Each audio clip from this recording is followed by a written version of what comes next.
inspiring interviews with today's top landlords. This is the Rental Income Podcast.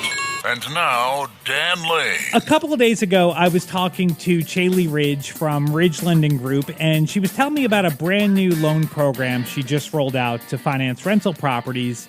It sounded really interesting to me, and I wanted to talk to her more about it to see if it was a good fit for me. And I thought if I'm going to have this conversation, I might as well have it on the show to share this with you to see if this might be good for you too. So Caeli is joining us on the podcast today. You probably know Caeli. She's been on a couple of times in the past, and we also talk about her all the time. She's a longtime sponsor of the podcast. But I just want to point out that Caeli is not paying to be here today. She's a sponsor of the show, but the sponsorships and the content are totally separate. We don't ever mix the two. I never do, never have done, never will do sponsored content. So Caeli is joining us just as a regular guest to share the information that she has with us. So with that being said, let's take a real quick break. We'll thank our sponsors. We'll come right back and we'll talk to Caeli Ridge. The first step in buying a rental property is to get pre-qualified. And I would suggest you work with a lender that specializes in working with investors, because the last thing you want to have happen is to get to closing and find out the money's not there and you can't close. The lender that I recommend is Caeli Ridge from Ridge Lending Group. She's a nationwide lender, and she'll pre-qualify you for free if you mention Rental Income Podcast. Find out more today. Contact Caeli at ridgelendinggroup.com. That's RIDGE lendinggroup.com. NMLS 42056. Are you looking for actionable steps to create wealth and passive income? As a top-ranked business and investing podcast with over 800 five-star reviews, the Passive Real Estate Investing Show is packed with strategies and insight for putting money in your pocket. Marco Santarelli from Narada Real Estate Investments brings his expertise and knowledge on both passive and turnkey real estate investing, and he provides listeners with helpful tools and tips to create the wealth you've always wanted. Head over to iTunes or Google Play today and subscribe to Passive Real Estate Investing Podcast, or visit passiverealestateinvesting.com. That's passiverealestateinvesting.com. Hey, Caeli, welcome back to the podcast. Hey, thanks, Dan. I'm so excited to be here. I've got some really cool stuff to share. Yeah, this is really exciting. So you have a new program that you were telling me about, and I want to learn more about this with everybody today. But before we get into it, I feel like we should clarify that this program is not going to be the right fit for every single buddy. That this is not something you're pushing on anybody. It's a creative way to finance a rental property for someone that's in a particular situation, right? Yeah, rental or primary residence, but the exciting thing is that now it's available for investment properties. And exactly right. Just general rule of thumb, simply put, this product will work very well for any individual that has at least 10% of discretionary income on a month-by-month basis. Put another way, if you made $1,000 a month and you are able to stick aside or save $100 of that $1,000 on a month-by-month basis after all your expenses were paid, this is probably an effective lending vehicle for you. Awesome. And it's going to save you a bunch of money. So let's get into exactly what this is. So this is called All-in-One. And this is a line of credit that you would get on a rental property. Is that right? Right. Okay. Yes, exactly right. It's a first lien HELOC or home equity line of credit. Most people think of the term HELOC as a second lien position mortgage, right? Behind maybe a first 30-year fixed, they go and attach a second line of credit. This is actually a first lien HELOC, which replaces the 30-year fixed closed-ended mortgage with a 30-year open-ended line of credit. And that's a really big deal, because a HELOC on a rental property is just something that doesn't exist. I mean, a HELOC on a primary residence is pretty easy to get, but on a rental property, lenders just, for whatever reason, don't generally like doing that, right? I don't have, as far as I know, I think there might be one or two institutions nationwide that even offer it, and those that do, the restrictions on how to qualify, loan to values, et cetera, are near impossible to meet. So yes, Okay. they're Yeah. very rare. Yeah, I saw like a small bank that was doing one time, and they required an appraisal every single year. And that's just crazy that, if the house values dip a little bit, they're going to close you out. And then the cost of paying for an appraisal every year is pretty crazy. So with your program, there's no yearly appraisal fees or any kind of requirement to keep things going? No requalification. Awesome. Absolutely not. This is like any other first mortgage that you would get. It's a one-time qualification piece, and then you've got your line amount. For 30 years. And you said it's a first lien. So do you need to own the property free and clear to get this, or how does that work? Yes, good question. So this is applicable for any type of transaction purchase where you'd put 25% down and just get a 75% of the purchase price line of credit. On a refinance basis, we've got two options, a rate and term, where you simply want to just replace your existing maybe 30-year fixed mortgage with this one. That's what rate and term means, replacing one for another, or a cash out refinance. And that could apply to a free and clear property or one that maybe has a small lien on it that has plenty of equity in it. So no, it does not have to be free and clear, and it can be used in any one of those methods that I just described. Okay, awesome. Now, the magic to how this works and how this is going to save an investor a tremendous amount of money is in the way that the interest is calculated on a HELOC versus on a regular fixed mortgage. Can you kind of go over the differences in how the two products are priced, or I guess how the interest is calculated? Sure. So let's take the 30-year fixed first, which is what most people are very familiar with and maybe even more comfortable with in general terms. I think that if I might just add a little bit of my own thoughts there, I think we've been conditioned sort of to assume that the 30-year fixed product is the end-all be-all, and I think many people are learning conversely that may not be the case, and here's some details on why. A 30-year fixed mortgage is a closed-ended amortized loan, right? If anybody has seen the amount of interest that is paid over the course of the full 30 years, it's a big number. They're giving you that 30 years, the bank is giving you that 30 years to keep the payments down really low, but as a trade-off, you are paying an inordinate amount of interest. In fact, usually it's at least double what your principal, the borrowed principal is. And it's predetermined. So exactly the same payment that you make on the very first month of the first year until the very last month of the 30th year it's predetermined. It's closed-ended. On this product, it's an open-ended line of credit, fluid and flexible. You can charge it up, you can pay it down. The interest accrual on the line of credit is directly related or based on several functions, but in order to answer your question, will be based on the outstanding principal balance for each day of a 30-day billing cycle. So is a good way to think about it that instead of putting money in the bank and earning interest, you're taking your money and you're paying down your loan and you're saving interest that you would be paying on your mortgage.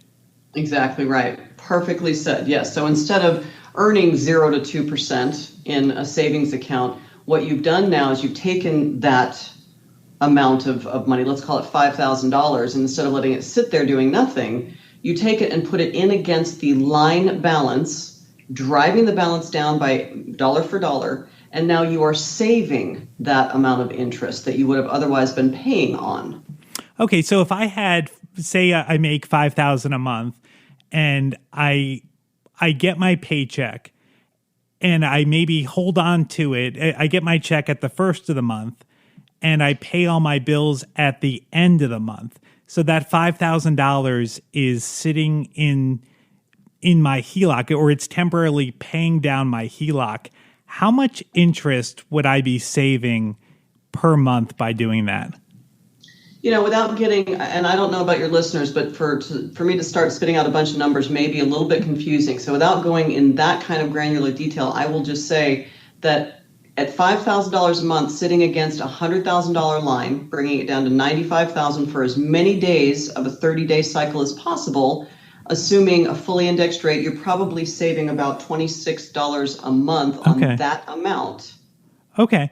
Well, you see, that I mean, when you just think over time, that really adds up. I mean, so someone might not get too excited about saving $26 one month, but over time, month after month, that really starts to add up. And where someone I think could really come out ahead is if they had like a big chunk of money, like maybe if someone's a realtor and they have a $10,000 commission check, or maybe they sell a property and have a chunk of money. Instead of putting that money in the bank and earning nothing, they could pay down the line of credit and save a substantial amount of money every single month, right? All having total and fluid access and autonomy to those funds. But that's just one piece of it, Dan, and I'm sure we're going to get a little bit more into this. But the other part, so that what we just described is certainly going to compound over time. Because you're right, 26 on our example, $26 a month is not going to light anyone's hair on fire. But that discretionary income that we started talking about, that 10% left over, that is the second of several ways that we are mitigating interest accrual, right? Because the 10% is just going to sit there month after month after month, right? Discretionary income, as it would anyway in their checking or savings, again, doing nothing. So we're talking about two different things there. One of which being the number of days in a 30-day cycle that you can leave depository income against the balance, driving the interest down for that many days, but also that discretionary income. In our example, we use 10%. That combined with the first really is effective in the compound effect and reducing the amount of interest that they would pay over time. Sure.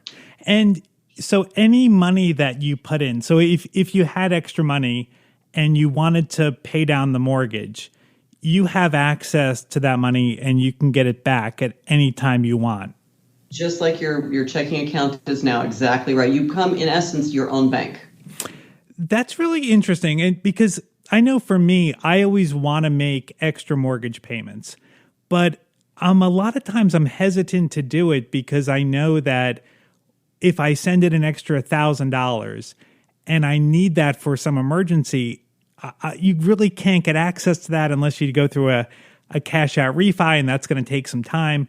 But with this program, if I sent in $1,000 and next week I have some repair and I need that money back, I can literally just write a check and get that money right back.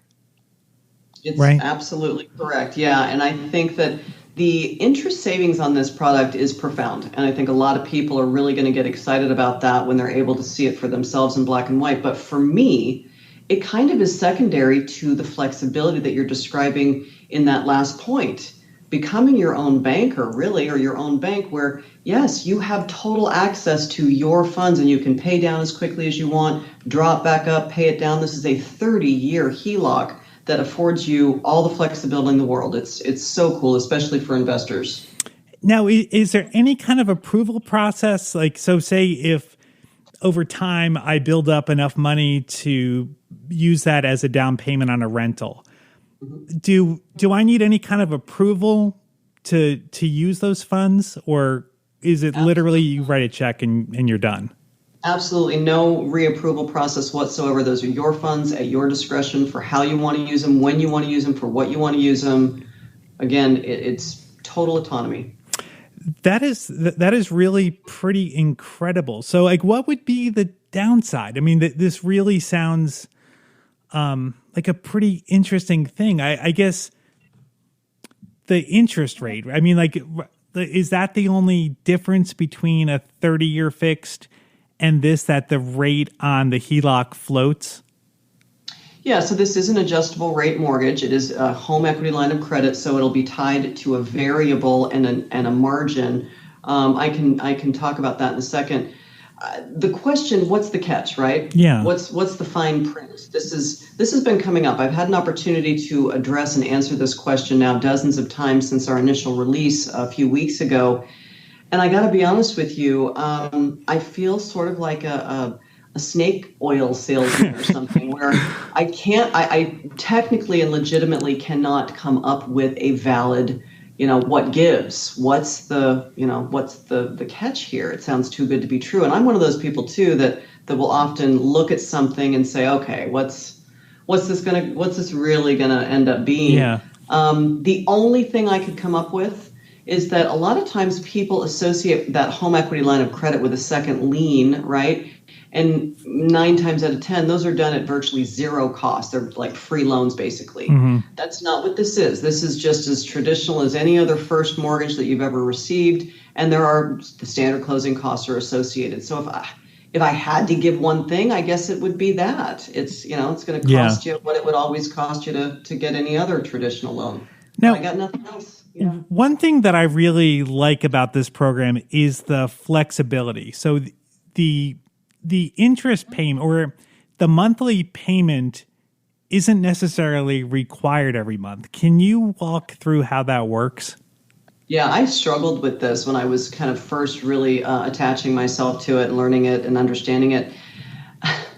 To say there is no payment due kind of throws people for a loop, but it is the reality. Interest is accrued on a daily basis, right? And at the end of a 30-day cycle, there will be a certain number of interest that has accrued over that period of time. There is no payment due. As long as you have a line balance that could support just simply adding that amount of interest to the top of it, and the limit and the balance are in line enough to do so, then it's perfectly feasible that no payment is due. No depository activity is necessary. Let me give you an example. You have a $100,000 balance and you have a $120,000 line. Over a 30-day period of time, zero depository activity in this account. Nothing has changed. Nothing has happened. It just simply accrued 30 days worth of interest.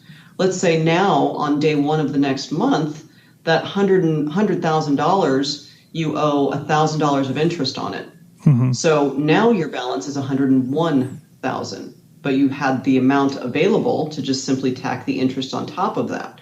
That's not likely to happen because if you're using this the way it's intended as your depository new checking account, then it's not going to just increase the balance that way. Right. So the interest, if you don't pay the interest, it's basically just eating away at the available credit that you have on the line, right? The available equity. Equity, exactly. Okay. So eventually, if you weren't making any deposits, eventually you would reach your credit limit, and then you would have to start paying interest, right? Correct. Yes. Okay. And that would be subject to default, right? So right. If you did not have any equity or room left in the line, and you're not making even an interest payment, the balance cannot exceed the line limit. Right. But the way that you win with this program is to pay down the credit line. And then as you pay it down with any excess money you have every month, whether it's rent checks or your extra money from your paycheck, as you pay it down, you have this great tool available where you have now down payments to buy more properties. It's really kind of limitless what you can do. So you want to pay it down. I don't think you would ever not want to make the payment, but if you got into a bad spot, you didn't have to make the payment, right? Am I thinking about this right? Yeah, that's fair.